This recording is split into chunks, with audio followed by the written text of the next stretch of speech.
नमस्कार शेतकरी मित्रांनो, स्वागत करतो तुमचं माझ्या युट्यूब चॅनलवर, ज्या चॅनलचं नाव आहे मुद्दा हक्काचा।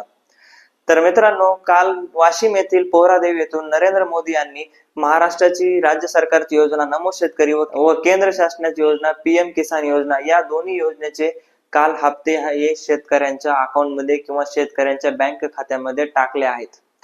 परंतु काही शेतकऱ्यांचा असा प्रश्न आहे की आम्हाला एकही हप्ता मिळालेला नाही किंवा जो नमो शेतकरीचा काही जणांना मिळाला आहे तो 18वा किसान योजनेचा मिळाला नाही किंवा 18वा किसान योजनेचा पीएम किसान योजनेचा मिळाला आहे, तर त्यांना नमो शेतकऱ्यांचा काहींना नाही मिळाला, तर काही शेतकऱ्यांना दोन्हीचा सुद्धा हप्ता मिळालेला नाही। तर असं का झाले आणि त्यांच्या काय चुका असू शकतात हेच आपण या व्हिडिओमध्ये समजून घेण्याचा प्रयत्न करूयात। तर शेतकरी मित्रांनो, पुढे जाण्या अगोदर आपल्या चॅनलला सबस्क्राईब, व्हिडिओला लाईक करायला अजिबात विसरू नका, कारण अशाच विविध माहिती आपल्या चॅनलवर येत राहते आणि तीच माहिती पाहण्यासाठी माझ्या चॅनलला सबस्क्राईब करा। ज्या शेतकऱ्यांना हप्ता मिळाला नाही त्यांचे मुख्यतः 3 कारण असू शकतात।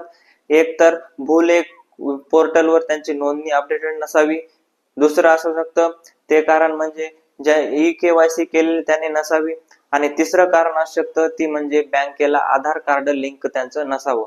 त्यामुळे ते आहे का सुरुवातीला तुम्ही चेक करून पहा, आणि ते चेक केल्यानंतर तुम्हाला तो हप्ता पडू शकतो। त्यानंतर दुसरे शेतकरी असे आहेत ज्यांना पीएम किसान योजनेचा मिळालाय परंतु नमो शेतकरीचा मिळालेला नाही, तर त्या शेतकऱ्यासाठी अशी बातमी आहे की त्यांना हा लवकरच मिळणार आहे। काल काही निधी वाटप झालेला आहे, जो आज काही पडणार आहे किंवा उद्या काही पडल, म्हणजे की प्रोसेसिंग मध्ये आहे, सगळ्यांना पैसे हे मिळणार आहेत।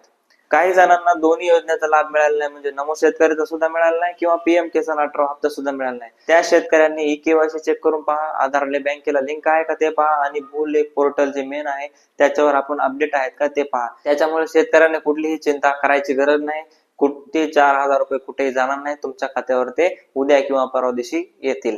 आणि ज्यांची ई-केवायसी हे केलेलं नाही, ज्यांचे अपडेटेड नाहीत, त्यांनी काय करायचे, त्यांना या महिन्यात मिळू शकणार नाही, तर त्यांचं आता अपडेट करतात त्यावेळेस पुढल्या महिन्यात त्यांना हप्ता पडेल।